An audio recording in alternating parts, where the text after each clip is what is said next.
Hello there. Hello. Okay, brilliant. My microphone is working. Hello there, Desi. Hey, Can you guys hear me okay? Yep. I can hear Wonderful. you. Hi, happy Sunday. Yeah.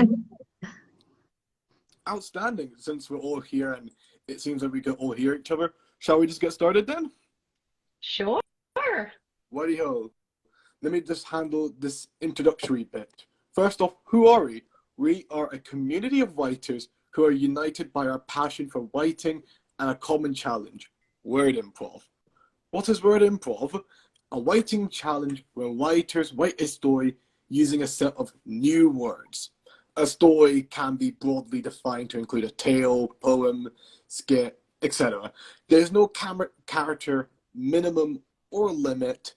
You can learn new words and participate in word improv by following @WordSleuth on Instagram. What is the purpose of this interview? This is part of a series known as Pass-the-Baton Interviews, where contributors to the Word Improv Challenge interview one another so that our community and audience learns about word improv writers and their work. And now that I got the intro out of the way, why don't I introduce our interviewee for today? Melissa H. Hinton is based in Central Georgia, USA area, where she lives with her husband, Brooks, and two children, Caleb and Sarah Kate. In her day job, she's a regional property manager for a student housing company and oversees multi-million-dollar assets across the United States. She loves developing her team into leaders and working with her clients to ensure property success. Since childhood, Melissa has been a passionate reader and writer. This was partly due to having delays in learning to read, as once she learned, she devoured books and fell in love with the world within books. She began writing poetry in the 6th grade and has always dabbled in writing it despite some periodic breaks through adulthood. In 2017, she began writing poetry and sharing her words on Instagram as the One Day Poet. She's also currently working on self-publishing her first book, The One Day Poet, Volume 1, as well as developing a leadership training resource called Melissa's ABCs of Leadership. And now that I've introduced our interviewee, do you want to read one of your word improv submissions, Melissa? Sure. I would love to. So I Brilliant. am going to share the one from Word Improv 25.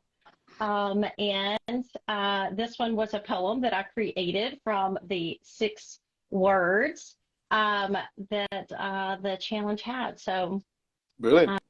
another grandiloquent man standing before the podium, spouting doctrines and benedictions, showcasing his sesquipedalianist skills. Too often we let these perpetrators become the effulgent light around us. Why do we allow the flipper to gibbet to gaslight us into actions that our old selves would be ashamed to witness? Instead, let us create our own light. Let kindness matter. Let it be the great thing we are known for kindness is the key. Brilliant. Yeah. Yeah. Trying to words. Give me a minute. You're fine. Yeah. I was trying to pronounce some of those words, and I even went to like the little pronounce thing on Google, and I still messed them up. But you know what? That's okay. I'm going to give myself Oh, yeah. grace. They're long words. That's absolutely okay. When I was writing my submission, because I like to read the dialogue and make it sound natural, I had the pronunciation thing on repeat when I was trying to say the dialogue out loud to make sure it sounded correct.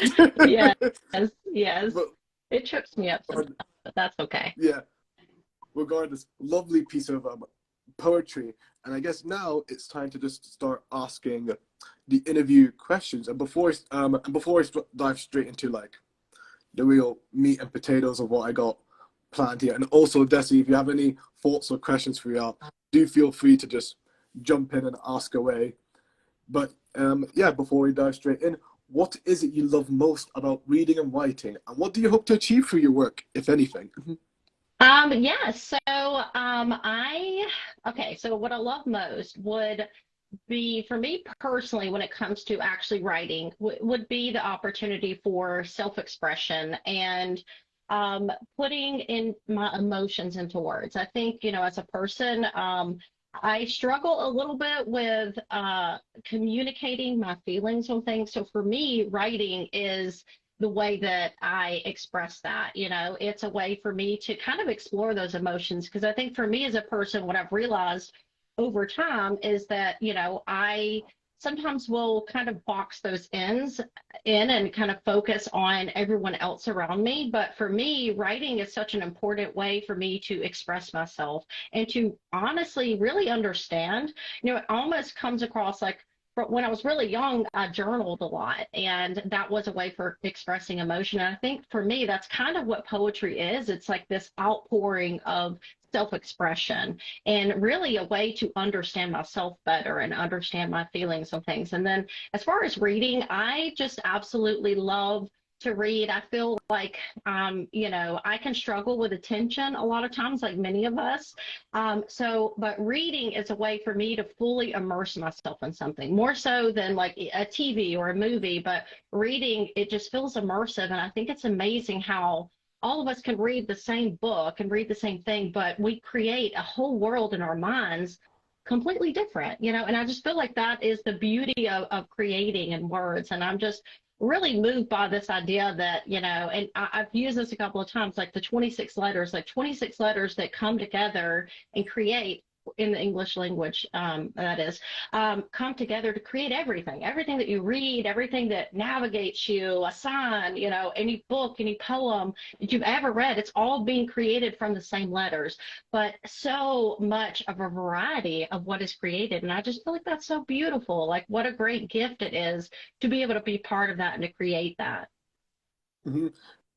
Yeah, no, absolutely. I agree with everything you just said, and I feel like what you said about self-expression is a very important part of not only just writing, but art in general that people often neglect and forget is even a huge part of just artistic expression in general. It's, I think, the purest form of said expression, but that's just Absolutely. my opinion. Yeah. Whitey, do you find it that your work influences any aspect of your writing? And if not, what are your common sources of inspiration? So I would absolutely say that work does inspire some of my expression. Being what I do, you don't hear about, oh, a regional property manager or, I guess landlord, so to speak, evokes poetry. It's not one of those things you would typically associate. But I think what I am passionate about and what I love about what I do is that I am able to connect with people, all over. For me personally, I mean, I oversee properties all over the United States. So I have Washington State, I have some here in Georgia where I'm based, Alabama, Texas, so a wide variety of people. And I get, the amazing opportunity that is able to create opportunity for others, of places for people to be employed, to provide for their families and be able to connect with, diverse people from all over. And I think, it's impossible for me as like an empath to not connect with them and not take a little piece of that and put it into my work. I think that is, it's a great gift to be able to have that opportunity and to see and experience and, kind of get myself out of my own perspective, and understand things from others' perspectives. And I think that's what allows me to be able to communicate that in my work. Yeah, absolutely. I love asking this type of question because I feel like no matter how hard most people try, sometimes the career path or just your work in general does tend to influence other aspects of just general life that you do. And what you said about speaking to other people, gaining their perspective and having that inspire some writing because it just broadens your horizon. That's just in general great advice, and I know it's something I do and Desi loves to do quite a bit as well because we've had this conversation before. It's just such a useful way of learning and getting new inspiration and new takes on things in ways that you haven't quite thought about it before. Absolutely. Absolutely. Like, do you find it that your involvement in leadership and training people to be leaders feeds into your creative flow and work, which is sort of similar to the last question, but I find when I was reading your asked it to fund the whole idea of your involvement in leadership really interesting. So I just wanted to ask that. Yes, no, absolutely. I think it absolutely does because I think part of what I train and what I teach on in the leadership aspect is just that there is a boldness that I think has to come from being a leader. You have to be willing to speak. You have to be willing to talk and to say things, and sometimes you have to say the hard things that make you uncomfortable to be said. And I think I have to take that to my poetry. I have to be honest and speak out and say the things because if I am passing everything that I'm saying through the grain of, well, what is so and so going to think about this, then I am not being authentic and true to myself. So I absolutely think that that's an important component of, what I'm doing. And then, even so much so, I mean, I love being a leader and helping others, serving other people. I mean, I think there's a lot of what I do that, comes across in servant leadership. And I've even found ways to do that, here within this community, helping to encourage some of our other, new talent and everything here in this writing community. So I'm very passionate about that and really enjoy, just finding ways to be a leader, wherever it is, and then encouraging others to do the same as well and to be confident in that.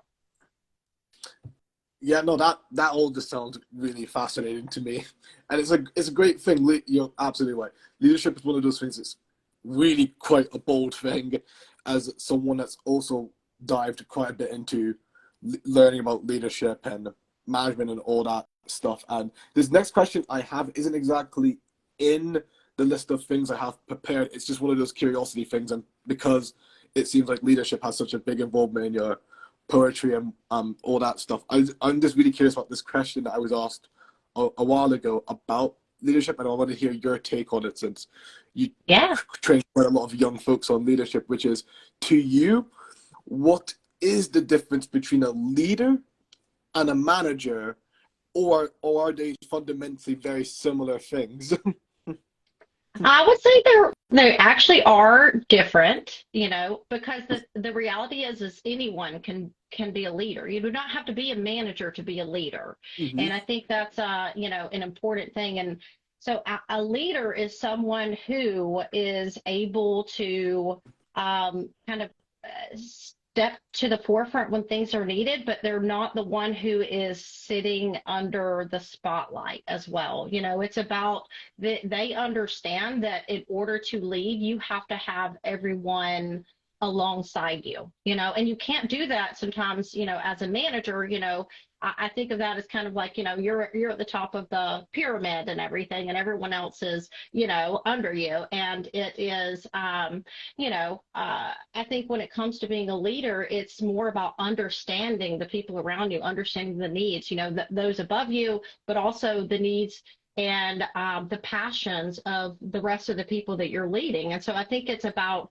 connection, and communication is, such a huge aspect of being a leader, but also not being afraid of, accountability and things like that. So, there's so many things that go into it. My ABCs of leadership, I literally have 26 different characteristics, that I think come together to create what a leader should look like. But at the end of the day, I think it's that you're willing to do the hard things, but you're doing those things for the right reasons, so doing those hard things for, being the voice for, other people, and being also open to what other people are saying to you. I think that's an important thing. Like, we have to be willing to listen as leaders, to understand and to ultimately grow, right? So I think that those are characteristics I always try to take into to leadership and to managing other people, because, I just feel like that it all really kind of goes hand in hand. And if I'm going to talk about what it takes to be a great leader, I need to be a great leader myself. So Yeah, no, I always love asking that question to people that are involved in those kinds of things, because I find it that whenever I ask that question, I get a variety of different answers, and none of them are ever alike. None of them are ever alike, because I've had to endure that discussion several times. Especially, I find it more interesting the more leaders you get involved in that discussion, the more heated and different the answers then become.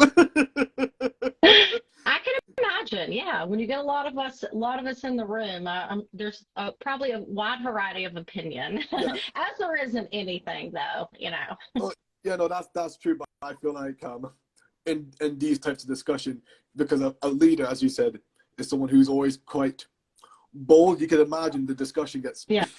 very interesting very quickly. And like I said, I find it often that the answers to that question is always very different depending on who you ask. So I'm glad to hear your take, and I was looking at the chat. Many people are also agree with what you have to say. Righty, next question. Next two questions are kind of similar, so I'll lump them kind of together, which is what got you into reading so much, and then what got you into writing so much? Because I was looking through your Instagram and stuff like that, and noticed that you had a very interesting story about what got you into writing in the first place, and I wanted to see if you could elaborate on that.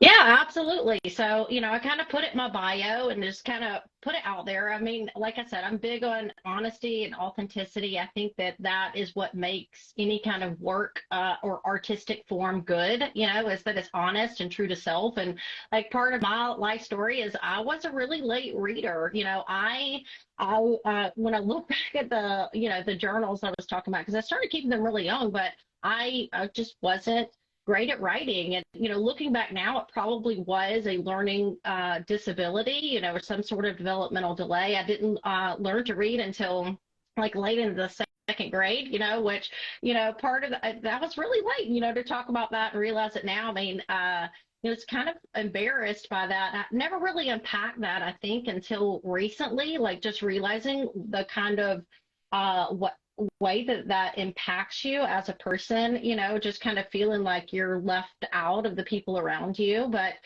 for me, once I did learn, I really wanted to kind of prove to myself, and so that's what got me so into reading. I was really, just, passionate. I would, read anything that I could kind of get my hands on. I loved going to the library as a kid. That's some of my greatest memories, even into like my teen years. Like summer reading club was like my jam. I would stay up, till like 3 or 4 in the morning reading a book just because I couldn't put it down. And as an adult, I didn't come back to that love of reading until it was about 2011, actually. Coming back to reading, and I'm sure a lot of us have heard of Colleen Hoover and her writing. She was one of my greatest, but my favorite writers, I know she's really popular now on TikTok, but I had picked up her book back in 2012, the book Slammed, which is about slam poetry.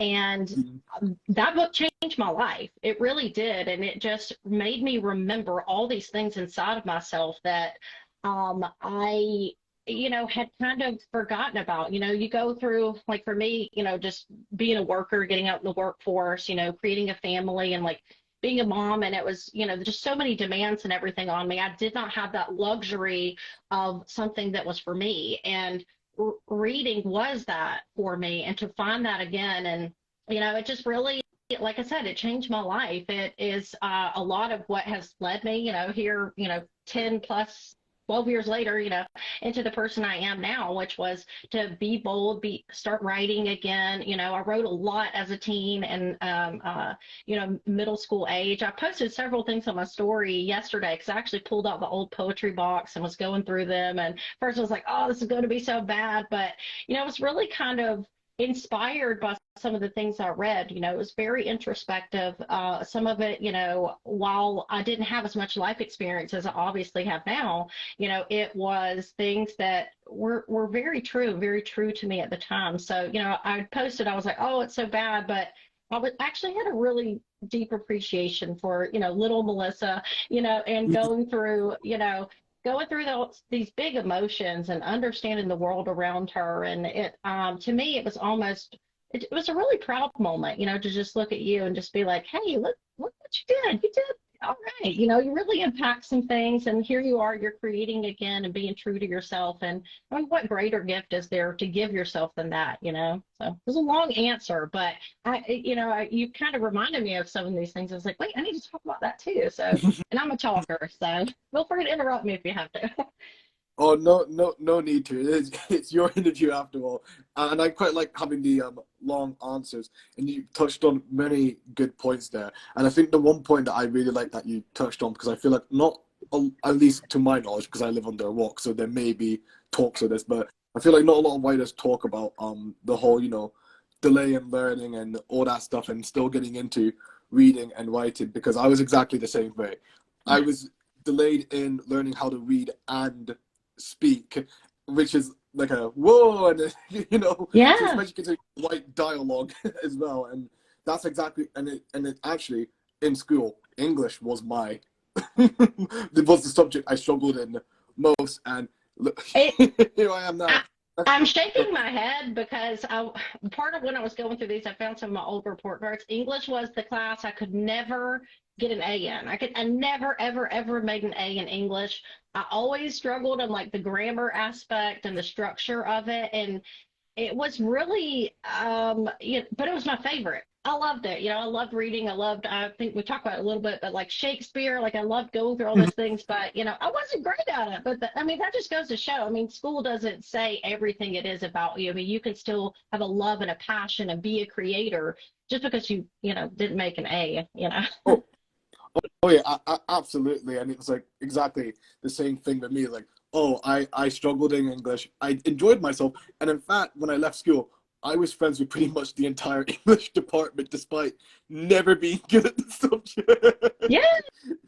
And but what a gift that is, and what an appreciation though that I'm sure that you have now as a creator and as someone who creates dialogue so much. Like, I think that sometimes it's those struggles that propel us and give us such a deep appreciation for it somewhere down the line. The uphill battle was worth the fight because look what you did with it.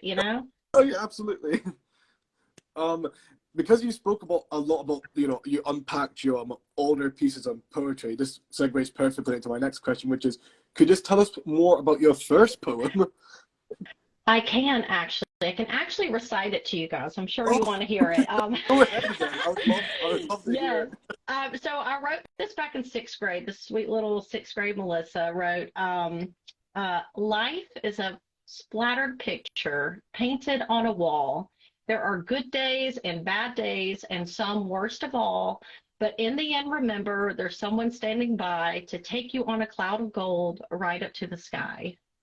So I know, I'm not quite sure, I think, it just really kind of touched to the belief system. But also what I appreciate of it was the introspection of, realizing like even at that age, we already know that there are good and bad things that are happening to us and in life. And, that bubble burst very early on, I think, in all of our childhoods, unfortunately some much earlier than others. But the reality that, hey, life's hard, but Yeah. be able to express that, in a written form and hey, it rhymed, and for me, like, I was like, really, we're just proud of being able to kind of create something like that. And I talk about this a little bit in my book that's going to be coming out, my intro, but I did submit it for, poetry anthology, and I'm so excited because it got published, and I found actually the letter in my old poetry box, and I never got to see it published because it was like, I don't know, like $89 or something to actually buy it and see my work published. How,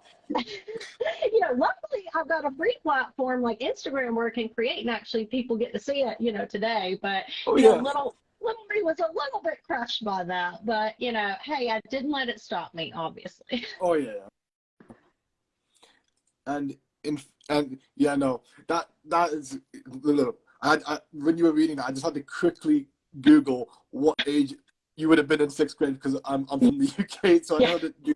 And regardless, impressive for a first poem. I'm sure I never kept it. I'm sure if I had my first poem here, it would be nothing like that. It's such a sweet short poem you wrote written in sixth grade, and it's just a shame you never got to see it published, because what it was published in was quite expensive. It was quite expensive, I know. And I think I Yeah. said this on kind of one of my about me's on my page, that like there's always going to be people that are trying to monetize our art, right? There's always going to be someone out there, trying to capitalize off of it. If you're posting on Instagram, anytime you're posting something, you're getting, some account that wants to feature your work, but for a small fee. Mhm. It's like that's going to happen all the time. But I do think it's a gift that we can have free platforms like this, and that self-publishing has become what it has, and how many authors have been able to get their work out into the world and get noticed, because this opportunity is out there. And I think that, it's just part of what there's some negative things about the world in this day and age, of course, but there are great things that have been created by the opportunities that we have by, the internet being what it is in this day and age. Oh yeah, no, absolutely. And since now the conversation has shifted more towards focusing on social media, I actually have a few questions for that as well. First, the main one being is what pushed you to create your account in the first place and start sharing your work beyond the fact that poor sixth grade you couldn't get by the magazine. Well, you know what? It's a great question. So when I created my account back in 2017, I was actually kind of going through a difficult time personally. My husband and I had been part of a religious organization for a really long time, and we left that organization. There were a lot of really deep emotions in that. If you've ever been deeply involved in any kind of religious organization and had a departure, I mean, it's like kind of going through a death. There's a lot of grieving that comes along with that, when you've been hurt by people that, you thought really cared about you and loved you and everything. So it was, it was just a really kind of deep, dark time for me.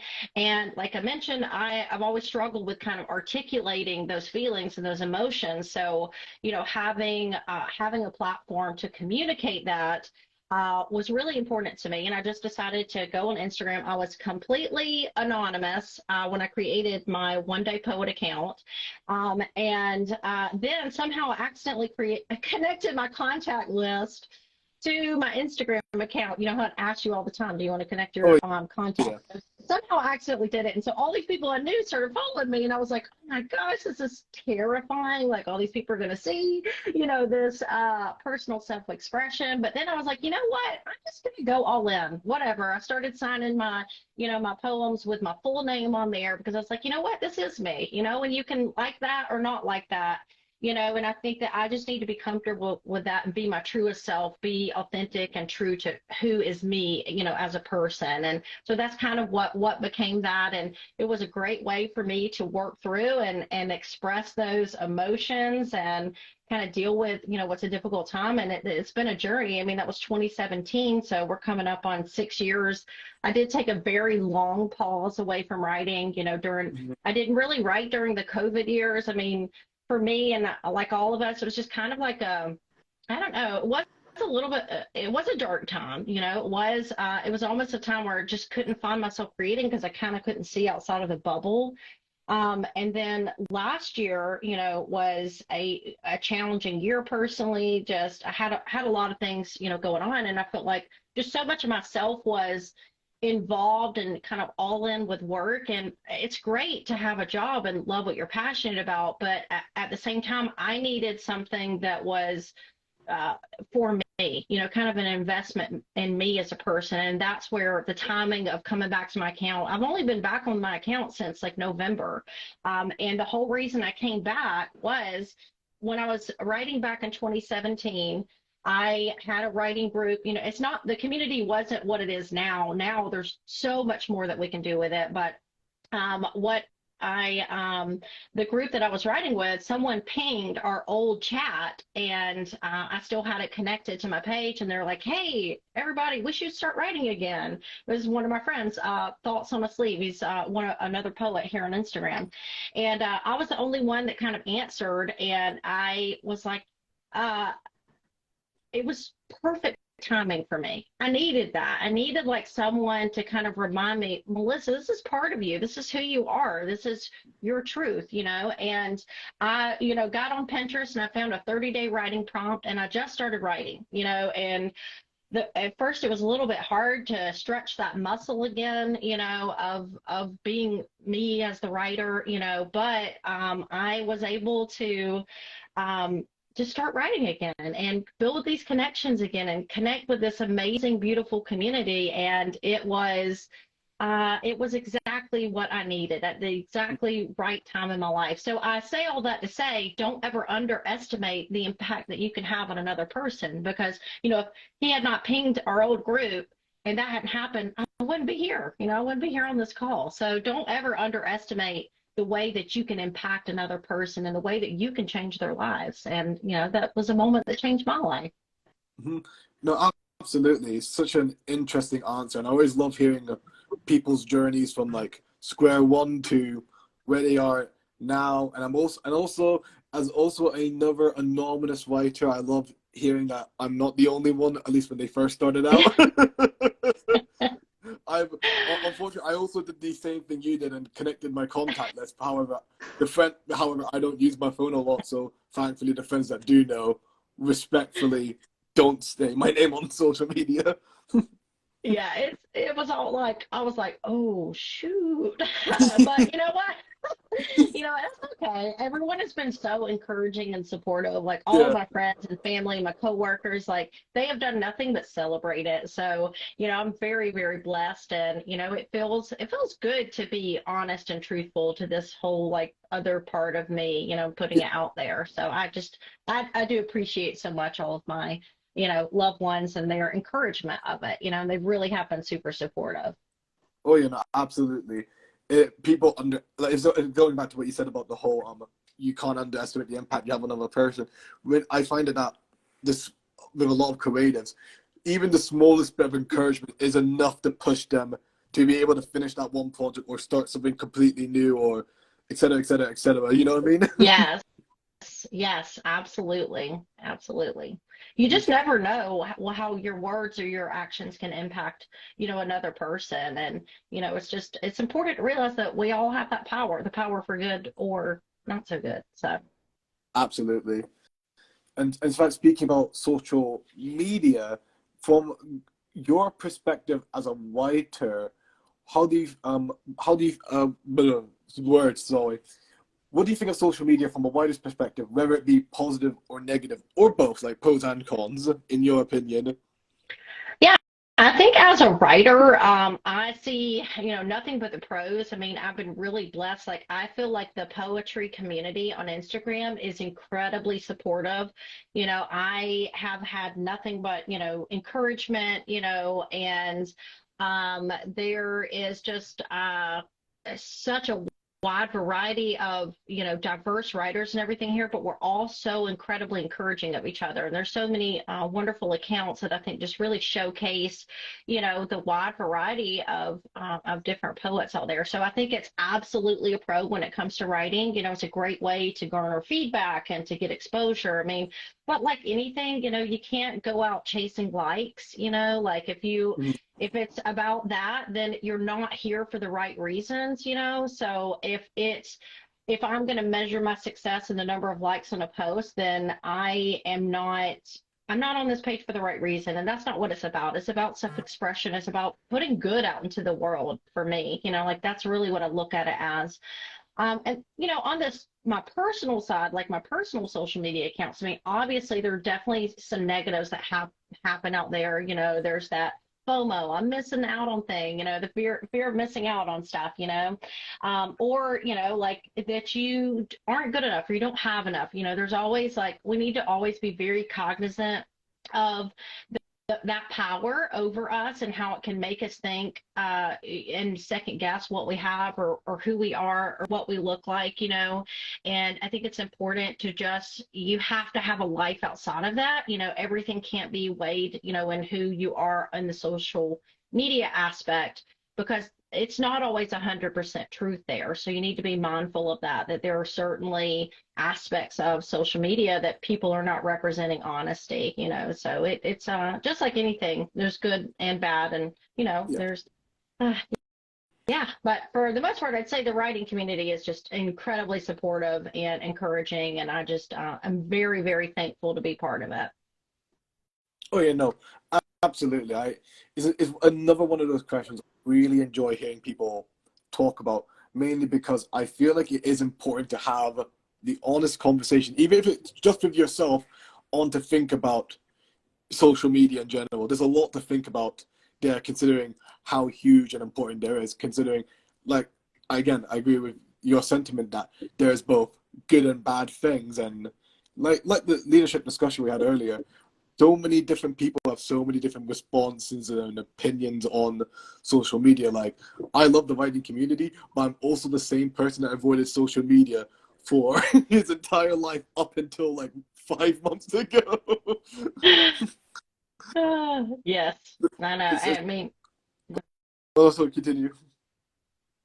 oh no, I was just gonna say, I mean, it is like it's like it's scary. It's scary putting yourself out there. It's scary putting your art out there. I mean, I think anyone who is a creator or, is creating any kind of thing, there's always that fear of, am I missing the mark here? And it's a little nerve-wracking, but from what I found, like for the most part, people are just super encouraging and supportive of you. Oh, yeah, no, the community in general, for the widest community here, and most social media platforms are just fabulous and lovely in every way, shape, and form. I just have other very harsh, strict opinions on social media. But regardless, um, because you mentioned it earlier, I'm not sure. This might tie back into the whole thing where you were really pushed to really take the account into like turbo mode after getting pinged on that one group chat. But earlier you mentioned you had periodic breaks throughout your adult life when it came to doing poetry and writing. And I'm just wondering if you have any thoughts on how you find the motivation to keep going, if you see what I Yeah. mean. Like, how do you find the motivation of like starting back up again after taking a big break? Because I feel like every creator could relate to the feeling of, you really want to create something, but then life gets in the way, and it's been like a week, 2 weeks, a month, 3 months, and it's like, oh, how do I find the motivation and strength to get back into the groove of it? Yes. Yeah, and that is really hard. And I found that it was a lot harder when I was first on the page, just finding things to write about, because sometimes like life doesn't feel that inspiring, like sometimes you're just like in that reality, I'm mom, I'm running around, I'm also, a worker, I've got, pets, life, just kind of does get in the way of creating sometimes. But I think what has really helped me this time have been the writing prompts. And, that's something I found that was not in the community before. I would do things like I would do like Merriam-Webster word of the day, and I would like go see what the word of the day is and write a poem on it. And that was something I did for a bit under my old account, or not my old account, but formerly when I was on the account. But what's really incited this passion in me this time around has been the different writing prompts. And there is a plethora of writing prompts out there. There are tons of accounts that are encouraging it, contests and things like that. And it's anything from like an 11-word poem to, I mean, something much longer. I'm actually, even this month, I created my own writing prompts, like 30 days of writing prompts. And before that, I was using one that I had found, and it's amazing how, if I'm finding that I take this prompt and, I'm a big notes app person on my iPhone. That's what I do most of my writing in, just because that's always with me, So I'll just write the prompt on a note and then I will kind of mull it over. It's like in the back of my mind, throughout the day or as I'm coming and going. And then I'll find myself kind of coming back to it. And all of a sudden, it's like the fire gets ignited and I get really excited about it, because I'm just inspired by this. So I think, like, to me, the writing prompts it's like an awakening, I've already started a little list of ones I want to use for February. So I think this is something I'm going to keep going because it's a great way to focus the creative energy. And I think that's one of the things that I think is been so helpful about this time around. And it's why I think I'm going to absolutely stick with it because I've just realized this ability within myself that I am a creator. I am a poet. I am a writer. I always have been. But now it's time to just be true and to just really embrace and ignite that passion. Mhm. Yeah, no, absolutely. I feel like a lot of particularly younger writers may dismiss or disregard writing poems as like, oh, like a little silly game, but like when you're trying to work on your current project and you just have no ideas, or you're like me, you plan out your story a lot and then you neglect writing, a prompt or like a writing challenge like word improv is exactly what you need just to keep keep getting your not work writing going every now and then, especially after a long break where you're like, your motivation's not an all-time high, you can't think of anything, and it's like, let's just ease ourselves in, let's just find a prompt and write around that. Yes. And what I find, like what you're saying, is that because it gets that inspiration going, and I'm tapping into that side of me, I find that I'm able to go back to these old pieces, and it's like, okay, I can do this. You've gotten the wheels greased, so to speak. Yep, absolutely. And before I get into my next question, I just wanted to ask Desi if she has any questions or input into the interview so far at the moment. Uh, yes, because Melissa just spoke about fear, and from the very beginning, I had this question in mind because I really love how she puts her thoughts in words and from the psychological perspective. So I really wanted to ask you as a writer, because I'm a writer too, and I feel that we have very similar feelings, all writers and poets and other creators. What are the greatest fears of a creator or a poet? Yes, this is a great question, because I think it's a writer or a poet, a photographer, anyone who's creating some kind of art. And I think that the fear is that it will not resonate with people, or that people will not deem it, as good enough. And I think that's a fear that all of us are kind of carrying around at all times. I wrote a poem about this that I posted last night, imposter syndrome. Like you're hearing a lot more about that, but I mean, I think all of us kind of carry that. When I created my account, I named it the One Day Poet because I couldn't even call myself a poet. I was like, one day I'm going to be a poet. One day I will reach whatever this mountain is that I wanted to reach. But I think that all of us kind of carry around this little bit of second guessing. And I think anyone who is in any kind of creative field carries that around. That we feel just like this little bit of fear that, hey, this isn't good, you're not good enough. But I think overcoming that is it's really weighted in stop overthinking, like stop overthinking these things and stop measuring everything against what is so and so going to think of this, or what is, don't create it for that. It's not creating something for them, it's creating something for you. It's being authentic and true to yourself and putting that out there. And if we go around and dumb everything down because we're worried about offending someone, or worried that someone else might not appreciate it, then we're not being true to ourselves. We're not being authentic to what we are meant to be. And I think that is the thing. Like, stop worrying about what everyone else thinks. Is it true to you? Does it speak to you? Is your heart in this? And if your heart is in it, then it's good enough, and we just need to accept it and realize that, like, we are good enough. Like, I picked some words that they're like my power words for 2023, and my words for this year are empower, inspire, and encourage. And I want to use that in all that I do. And so part of that is I need to empower, inspire, and encourage myself. I need to do that first. If I'm not willing to do that for me, then how can I expect other people to go around and encourage me and make me feel like I'm good enough? No, it starts with you. You've got to decide who you are as a person, and you've got to tell yourself what you're creating is good enough. And even if you get one like on it, it doesn't matter, because it's true to you, and it is something that you're passionate about, that you want to give out and put into this universe, and that makes it good enough, right? That makes it great.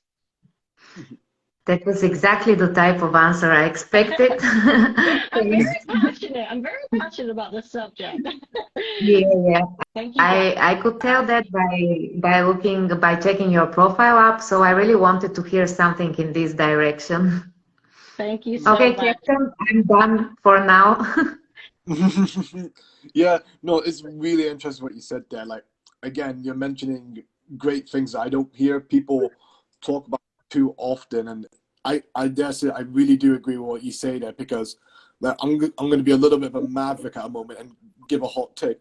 And like one of the most classic writing advice you ever hear is like, "Write what you know," and it's like I sort of agree with that, but I don't at the same time because I think what you said is what I resonate more with, and what I've always called that is, I think it's more important to write sincerely rather than write what you exactly know, because the truth of the matter is, to my opinion, there is no way I can know everything.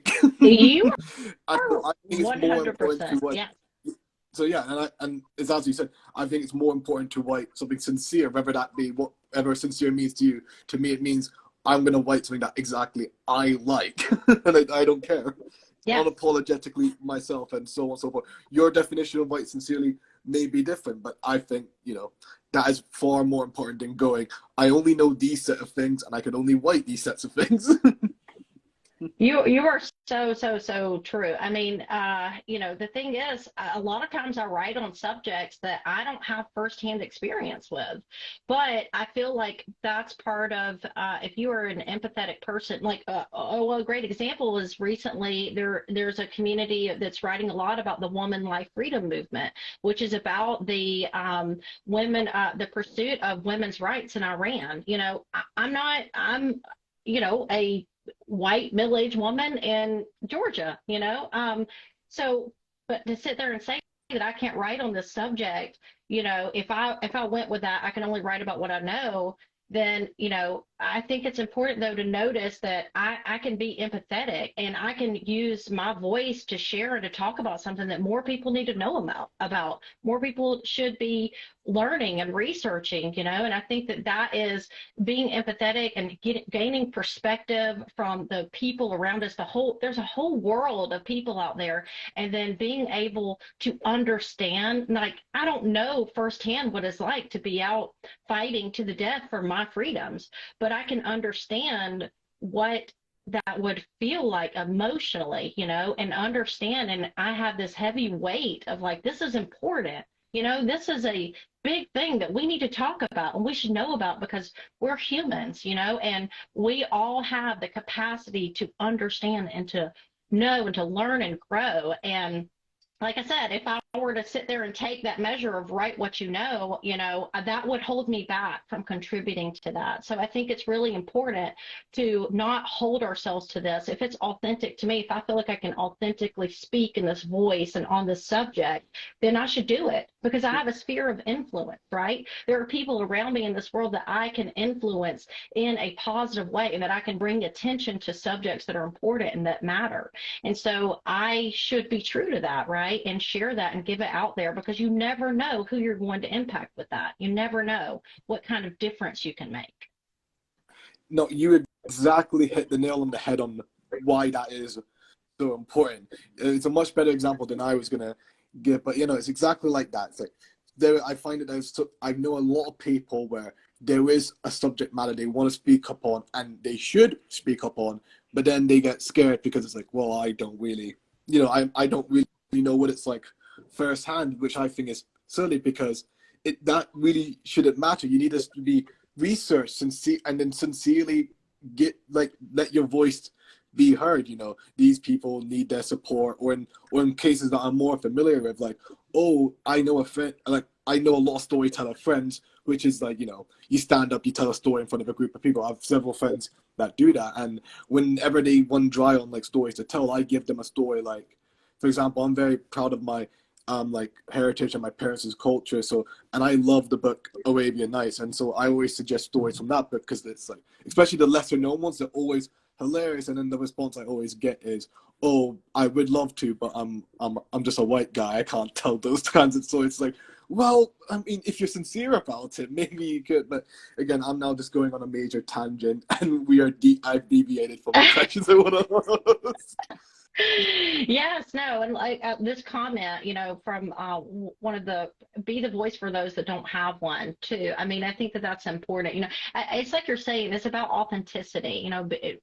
Being Mhm. truthful and being honest. And also like calling out the elephant in the room. Like I'll say, like, listen, I don't have firsthand experience about this, but this is what I understand it as, and I think that's an important thing. To use that and to give yourself freedom of exploration. I think that's really what writing is all about. Like, explore these things, explore your emotions and your passions and everything. I mean, that's a gift for yourself, and that helps create, more within you as a person. Yeah, yeah, absolutely.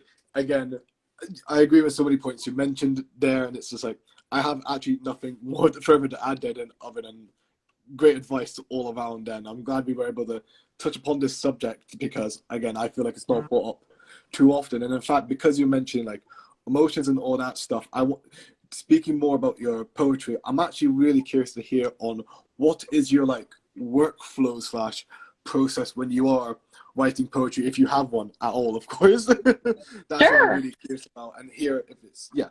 Yeah, no, I mean, usually, like, there's not like a whole lot of process to it. I mean, I usually just use the Notes app on my phone, and I'll usually have like a word or a thought, like something that's popped in my head. And I mean, I have like thousands of notes on my phone, and I'll just go drop something in, and then, try to add to it. I've recently started using like voice to text a decent amount, just because a lot of times, like, I'm on the go. I'm like, I'm busy, got a lot of responsibilities, but I don't want to lose this thought that's popped in my head. So I'll try to use that. It's always interesting to see how they interpret my southern accent at times, on voice text. Hopefully, I can go back through and read and figure out exactly what it was that I was talking about. But I think kind of that. And then I usually will write or create like within minutes though of something. I just try to kind of word vomit it out, and then I might go back through and kind of reread it, tweak a few things here or there. I'll use like rhyme zone sometimes, to go figure out what's the best kind of rhyming scheme till find something that feels like true to what the poem or the piece is, if I'm worried about writing. But I mostly write free verse. Sometimes I rhyme, sometimes I don't. That's okay. I don't like to put it within boundaries or rules or constraints, just kind of whatever it is that I feel like is truth on the page. And then I will then take that. I do my layouts in Canva. I'll create the layout, and then, I've got a note in my phone I use, typically post my captions and everything, and then just put it out there. Mm.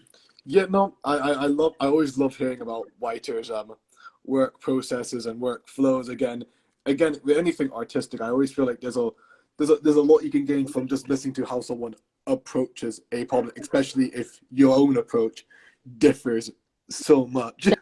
It's one of those Definitely. things I always love hearing about.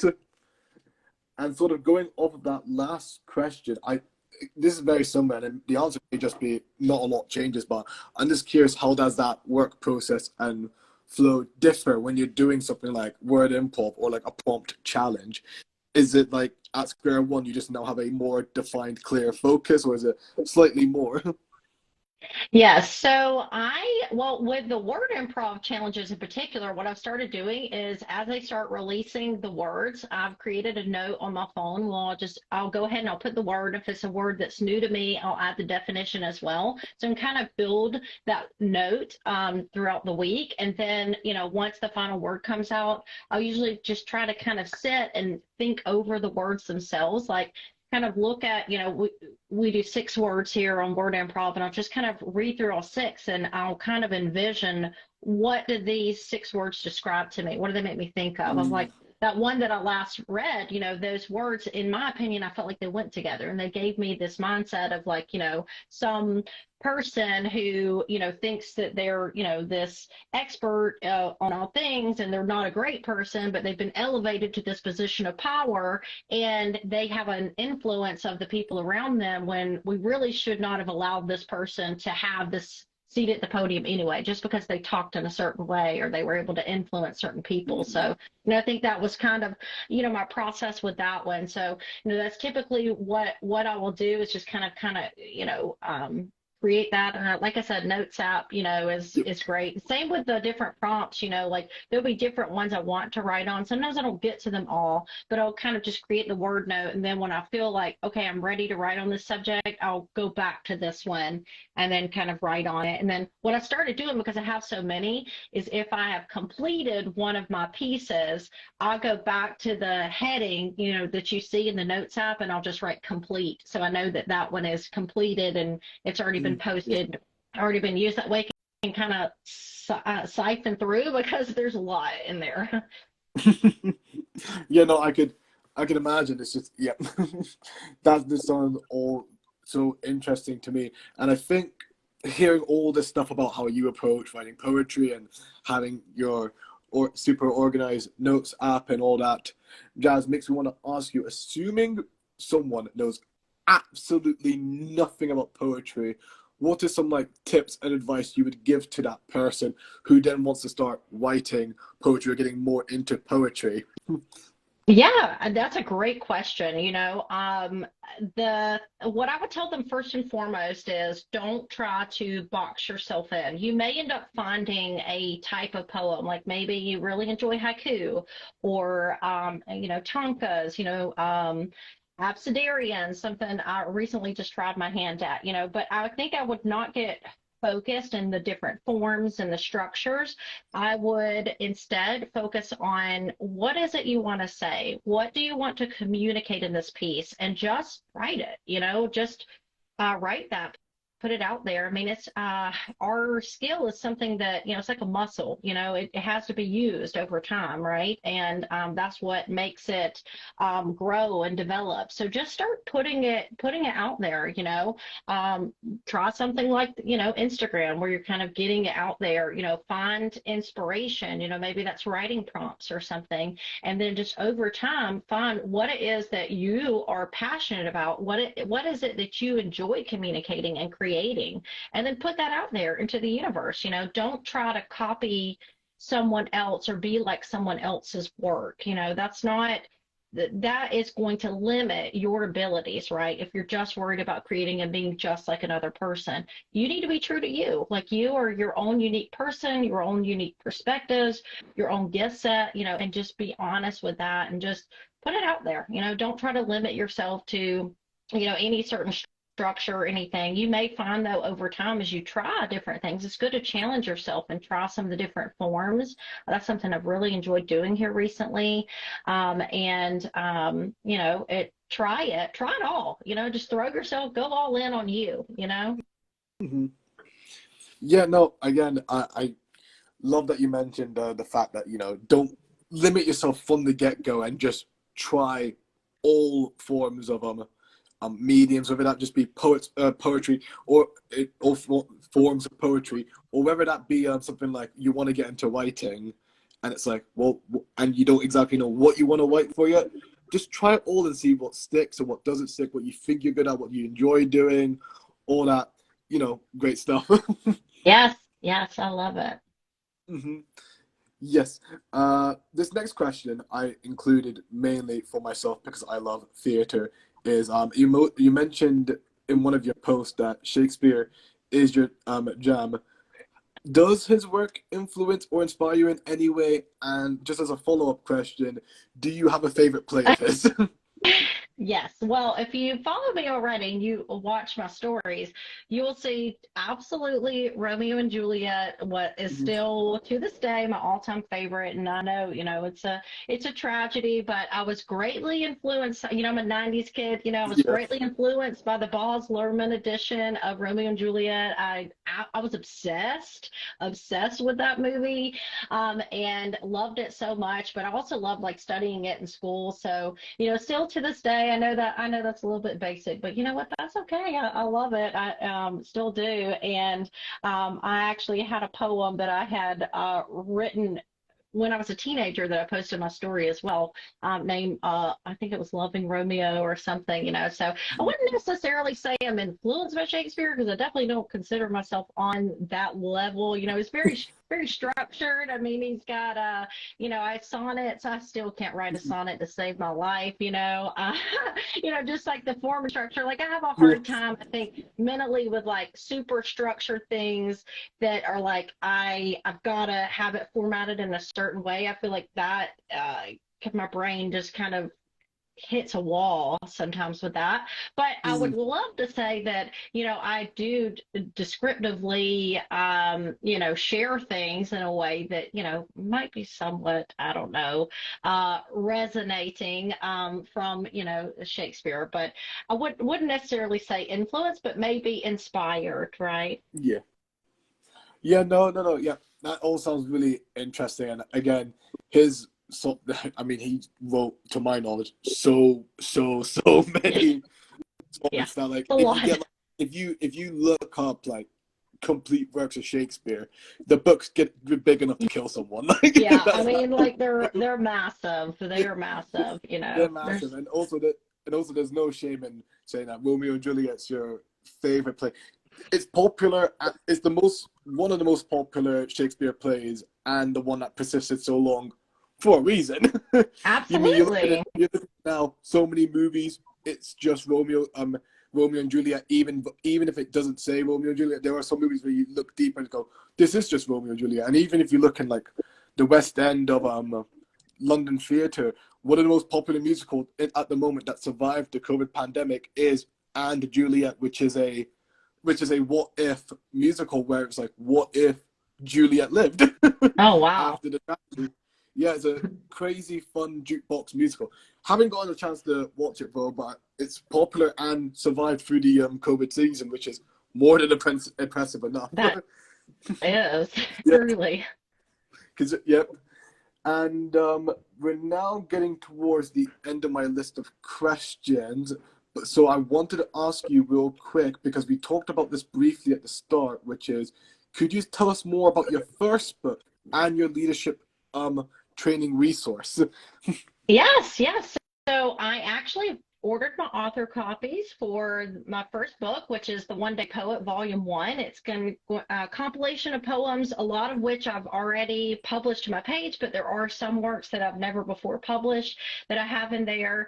I've got, well, this is the rough draft. I've changed the cover since then, but you know, it's I like over 100 poems in the collection, and you know, I am self-publishing it. I ordered some copies.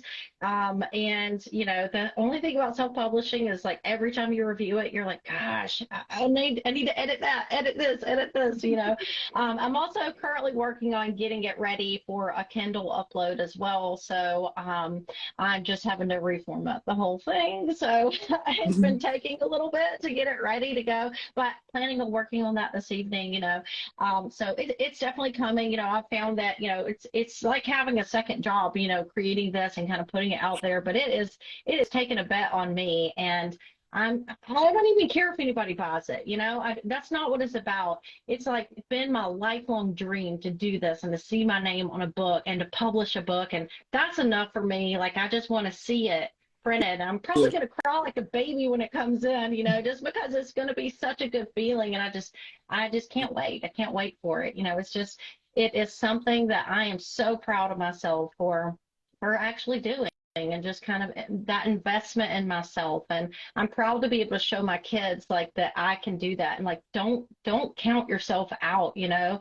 I'm you know, a 41-year-old woman, you know, it's first time that I'm publishing a book, you know, but that's age is just a number. Like, don't limit yourself to any kind of opportunity, right? And there's so much opportunity in this world out there. And I'm just excited that I'm taking the opportunity and going all in on myself, like I said.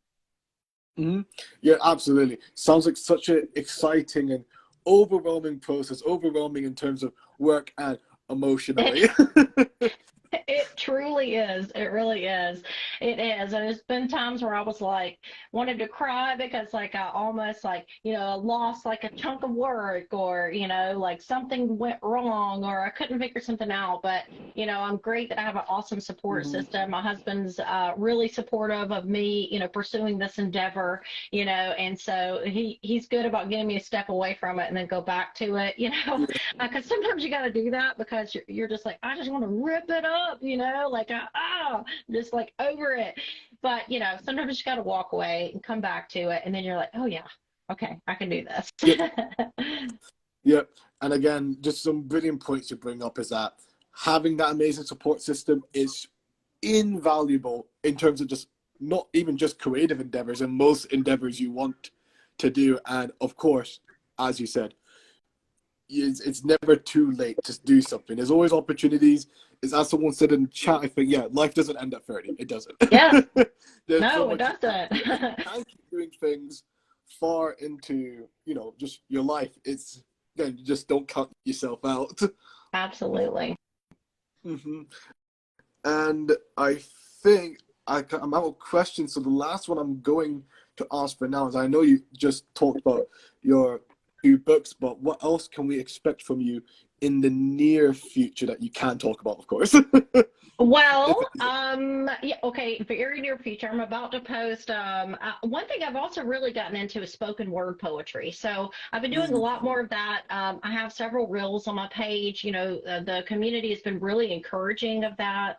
It's a little scary putting your voice and your face out there. I was very nervous when I first posted one because, I can have like the thick Southern U.S. accent at times, so it was kind of scary putting it out there, but everyone's just so supportive and encouraging, and I'm finding that it's something that I can really inflict the passion that I have in the spoken word.